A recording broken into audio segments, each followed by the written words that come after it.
Hello YouTube, this is Morgan Airspeed Prime here at my next Legend of Korra Book 3 Change episode review.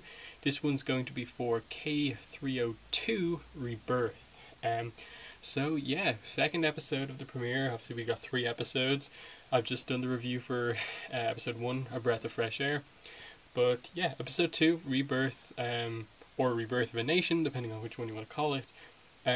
Really good episode, I thought.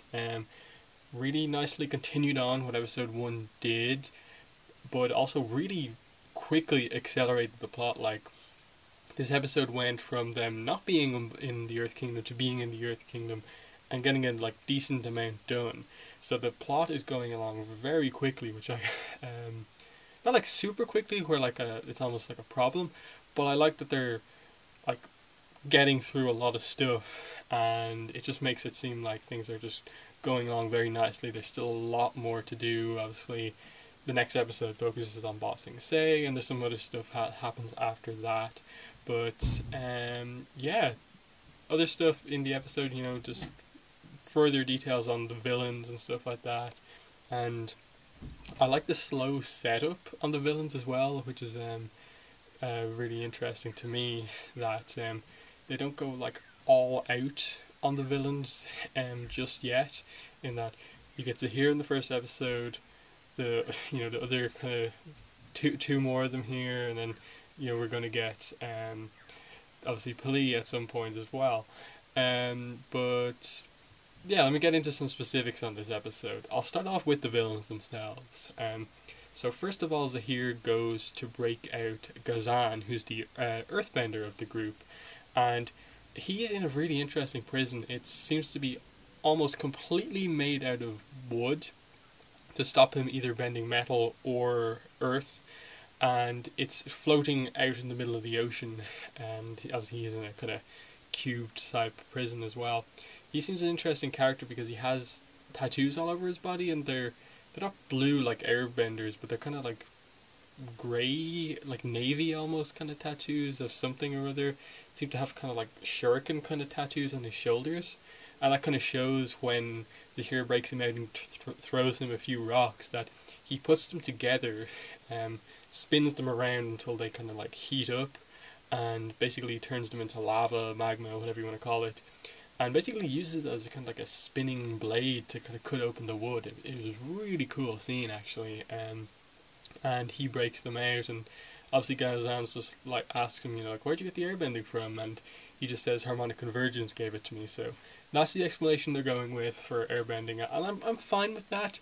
Maybe they'll give a more detailed explanation towards the end of the book, but I'm happy with them just saying harmonic convergence, because we know harmonic convergence made the Avatar. The energy of harmonic convergence merged Rava and Wan together, and did the same for Korra and Rava at the end of last book. So I don't think it's too big of a jump that it can do. It can make people airbenders, because at the end of the day, the victor at harmonic convergence decides if the world is going to have 10,000 years of light or darkness. I don't think it's too much of a stretch to say it can create airbenders, and so I'm happy with that explanation, at least for now. But yeah, Zahir and Gazan obviously then go to break out Minghua, who's the waterbender of the group. Straight away, you get presented to her. She has no arms, but because of the crazy way she's imprisoned, she's suspended over, I assume, it's like a dormant volcano, and that it's not going to erupt and kill her, but it's not just extinct. It's not just an extinct volcano. It's still really hot below, and so she can't just get water from the air like really powerful waterbenders can. But straight away, Zahir opens a barrel of water, gives it to her, and what she does is she forms the water basically to make up for the fact that she doesn't have any arms, and she's insanely powerful that way. She actually uses them and creates hands with them, which I thought was a really cool thing. And the three of them just easily break her out, and then the big comment that's made is that they're a group that's been together before, and she's just I'm glad you broke me out before your that girlfriend of yours. So the last character to be escaped is obviously going to be Pali. Peli, I think is her name. And yeah, this is going to be Combustion Woman we're going to see, and she's Zahir's girlfriend, and you wonder how did that happen? But either way, this group is being set up as something that's very, very interesting, and I I'm very eager to get some backstory on these characters. Very eager to get the motivation for like what exactly they're doing. But I like this kind of setup early on in the book where like our heroes are focusing on something else. It's not like high like crazy stakes or anything like that. They're out to find airbenders. They don't need to be involved in the villains just yet. But while they're off doing this thing, unaware of any villainous stuff happening, you have that the villains are basically preparing to capture Korra, and that seems just like a really cool idea. But yeah, then with the hero side of things, Asami brings them their airship, and and this is where things get started, and that everyone's going off to they're going to go across the Earth Kingdom because that's where most of the reports of new airbenders have come from. It makes sense. Earth Kingdom has the least percentage population of benders out of all of the nations. It has the biggest population, so naturally that would be where a lot of the airbenders would be found. And so they're going to the Earth Kingdom, specifically Bossing Say, to search for airbenders, and it's a really cool plan. You get moments like Milo and Iki finding out they have to stay while Janora can go, and that was nice that Kaya kind of piped in and said, you know, you can help anyone who comes here looking for help. Anyone who comes to Air Temple Island looking for help, you can teach them. Janora is going off with them because she's Korra's spiritual teacher. It makes sense that she's going. But the big thing is obviously Mako obviously brings them the reports, but decides he's not gonna go. There's still some awkwardness there, and Korra like confronts him about it, saying that she wants him there. He is a member of Team Avatar. She makes it known to him that she doesn't have any problem with him, and he shouldn't have a problem with them. But he still walks off. Then Bolin goes over, and I thought a really nice moment. They kind of played it up for humor, but there's also a level of seriousness to it as well. When Mako said that, you know, I feel like I'm beginning to what's the exact word he says? He says he's been drifting apart. He felt like he's been kind of like drifting away from the group. That he's not doesn't feel like a part of it anymore. And that was a kind of really strong line from Mako to say. I felt just that you usually don't expect him to say something like that, but this worked. And just like he has, I suppose in a way, he has kind of been the center of a lot of the problems going on with the group, mainly because of the romance. But overall, I think they've done a good job over the course of these early 3 episodes of saying that, you know, romance happens. It's not anyone specific's fault, because if Asami and Korra can be really good friends after everything that's happened, the 3 of them can get on perfectly well. So there's that. And Bolin gets him to go by basically saying that, you know, we could find family in Bossing Say. Again, it's more humorous, and you know, he says, you know, what if we meet our grandmother, and you know, I meet her and she's like, where's Mako, and then she dies. It was just a really funny moment. He's like, okay, I'll go. I don't want our grandmother dying. But it was a nice way to kind of like eventually get him to go. What else? There's the map is really interesting in that, you know, there's 9 towns they need to go to, and they use the chibi kind of character faces to kind of go across the map. That was really interesting, and it changed as the kind of it went badly. Like it started, Bolin went from being super happy to crying towards the end, and that was nice. I always like when they use chibi stuff, just because realistically we're probably not going to get any actual chibi animations things, so I like that. What else have we got here? Just looking at my notes. Oh yeah, they then go to the first guy's house to basically get him to be an airbender, and this was the kind of one moment in this episode where I was kind of like, I felt like this could have been written a little bit better, because Tenzin and Korra came across as really kind of almost silly in this scene, just because of how little it seemed that like they actually thought about going into this thing. They just assumed everyone who's an airbender will automatically join up with us. They'll put down everything they've ever done and join us. They'll just move out from their family, displace their family, give up all their possessions, do all of this stuff, change culture just because they're becoming an airbender. Um, I get that that's what the scene was trying to do. That Tenzin and Korra are so passionate about this that they're kind of like missing a lot of the kind of big picture, but it was done like it was a fairly long scene as well, and just the way the argument got so intense, like they were getting angry that the guy wasn't doing it, and I was kind of like getting a little bit angry at Korra and Tenzin because they were like this. Thankfully, they only lasted like that for that one guy, but still, I feel it could have been written a little bit better. Like, maybe Tenzin was the one who was kind of getting angry about it, but Korra kind of, not being an air nomad herself, kind of just went like, oh, this isn't going well, and maybe stopped Tenzin from doing it, but she was obviously eager to do it too.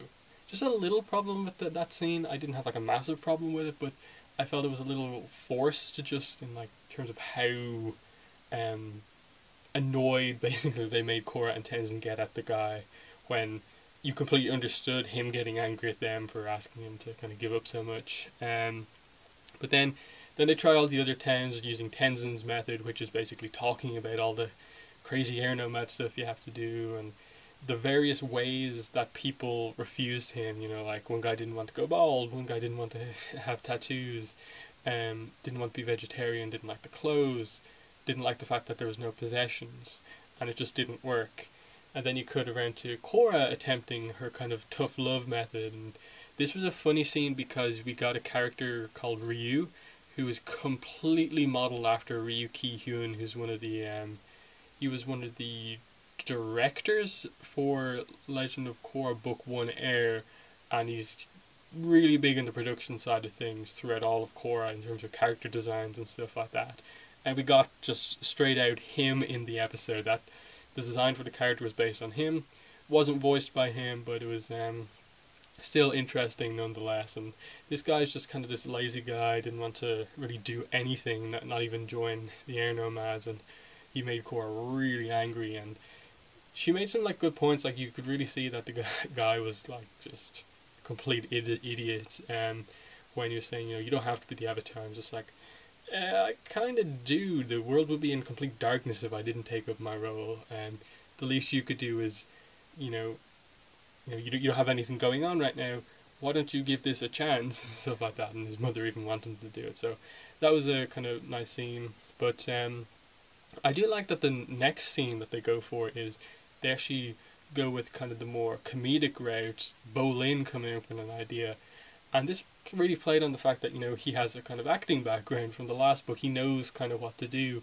Even back in book 1, he had this kind of flair for kind of street performance in terms of making money, and he decided that this is maybe the best way to do it. Like make an attraction of the fact that airbending can be cool. Not many people have seen airbending, kind of the martial art. Even if there's airbenders around, they've only seen some kind of crude bending that people have come up with themselves.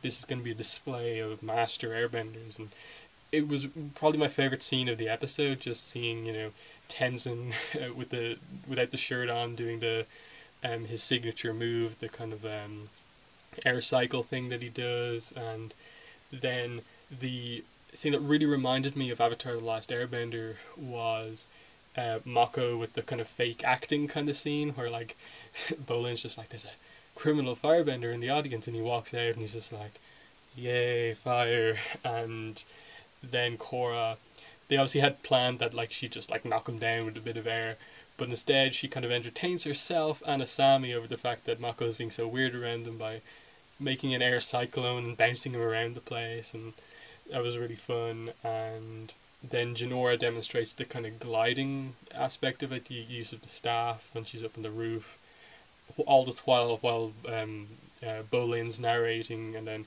we see Boomy come in, and that he has actually progressed in the few days since we kind of last saw him airbend, and that he can control it a bit more now. He can do air blasts himself, and it was really a nice kind of sales pitch, I suppose, from Bolin, that look at what you can do in a few weeks. You have the complete master of airbending here, the son of Aang. Look how good the Avatar is at airbending. Look how good kids can be at airbending and stuff like that. It was a really good scene, I felt, and even demonstrating the sky bison, which a lot of people probably have never seen before. really cool scene. Then Kai comes up to him, who's our new kind of a younger character, who I really appreciate. You know, like the big thing with Korra is that we've had a lot of older characters. All the villains have been very older characters, not around Korra's age, and we haven't had that many characters around the ages of the characters from Avatar: The Last Airbender. Mainly just Jinora and stuff like that. And so we get Kai, who we assume is around Jinora's age, maybe a year older than her, and he's an airbender, and he's happy to join them. And they're like, okay, ask your parents. He tells them this story about how his parents sacrificed themselves to save the village, and that outlaws are after him. They need to go quick. And Bolin really kind of just falls for this kid, and he's like, I know how that feels. You know, Mako looked after me on the streets. I'm gonna look after you on the streets. I know what you've been through. I'm gonna help you out. And I thought that if this is like Bolin's kind of arc for this book, and that he's gonna really help the group just because he kind of gets the kind of media side of things more, coming from that acting background, and also that he's gonna have this kind of relationship with Kai becoming a big brother for the first time in a way, and that's gonna be cool. Obviously, throughout the episodes, we see that Kai isn't really kind of thinking of them in the same way that at least Bolin's thinking of him. But that could be a really cool relationship if it actually develops further, because Bolin and Mako's story in this book seems very family focused, and if this kid really does, they kind of like adopt him as a brother, that would be a really nice moment to have. But yeah, Kai, and then it's obviously revealed that the outlaws who then arrive to capture Kai are revealed to be sheriffs, and that he's been lying the whole time, and that he's actually a thief and has been for a very long time. And they kind of just, it's a really emotional scene as they just kind of turn around, where like he's this character who's so relatable, and now all of a sudden he's kind of this thief, and you're wondering like, are they going to let him stay? And it was a nice moment where like Tenzin just let Korra decide there. It's just like, are you sure you want to let this thief become the first of our new airbenders? And she's like, yes. And she's kind of putting him out there that, you know, don't let me down. I've saved you here. You're an airbender. We want this to happen. And he makes a little bit of a case for himself to kind of redeem himself, that, you know, when I got airbending, I've changed. This is the stuff that I stole before I got my airbending. And, you know, I think it chose me for a reason, and I hope that pays off, because I actually really like this character, that he's not just straight away, you know, this awesome new kid character. He kind of is, but also you're kind of like, which way is he going to go? Is he going to be able to give up this life on the streets like Mako and Bolin have and turn around, or is he not? And I really do like that. What else do we have here? And then we have moments like Bolin feels a lot of sympathy for Kai, obviously because of the kind of role reversal from his relationship with Mako. But Mako's kind of like, as a police officer, he's like, I'm going to be watching you. I know everything you're going to do, having been in that position before. And then the setup for the Jinora having a crush on him, and that's a really cute relationship that develops. All the blushing and stuff like that. He likes her, she likes him. I'm okay with that being a romance, and I think that's really cool. Finally, last scene of the episode actually that I want to address, Zuko. We get Zuko at last. Really cool. Love the voice for older Zuko, and the whole attitude. It seems really cool. He's just a lot more experienced, but definitely still Zuko. He's obviously at Minghwa's prison just after the breakout. He's heard about this, and really gets over how powerful the villains are, that, you know, on their own, these guys are amazing. But together, plus with Zahir being an airbender now, these guys are potentially unstoppable, that the world is in danger now. And he tells, you know, Lin to alert Korra to the fact that she's in danger, and tells the new chiefs of the Northern Water Tribe that their prison's going to be attacked. So this is the setup for play. And then he gets on his dragon and leaves. He's going to stop them. Only thing here is that I hope they explain the whole dragon thing, because as far as we know, they're extinct apart from Ran and Shaw, and I assume that's not one of them. I assume that's not Ran or Shaw. I really hope they give the explanation that the golden dragon egg that Zuko picked up, that Zuko said was alive in the Firebending Masters, hatched, and because he touched it and because he felt that heartbeat or whatever inside it, that that's his dragon, that would be an amazing reveal, I think. And it's just little backstories. Like, I hope they give a backstory on that. I hope they give a backstory on the villains. And I hope they give a backstory on the Dai, which I'll talk about in my review of the next episode, which will probably not be today. Maybe I'll get it up tomorrow, or something like that. But I'll try and get the reviews out fairly quickly. So that's my thoughts on the episode. Very, very good episode. Plus some really nice moments. The airbending display scene was great. The introduction of Kai, very interesting. Much more setup for the villains. And overall, they're writing all of the characters very well. The problem maybe with book 1 and 2 was that they were writing some of the characters very well, but some of them were kind of just like either not doing anything or maybe a little bit unlikable. This time around, I think they're all very relatable, very likable, and that's a huge positive for the series.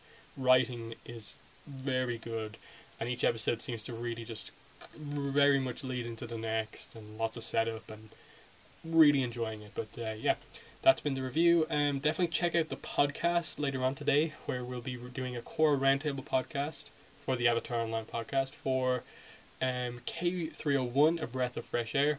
And tomorrow we'll do the podcast for this episode, Rebirth. And then next Sunday we'll do the podcast for the Earth Queen episode 3. So thanks for watching, and bye.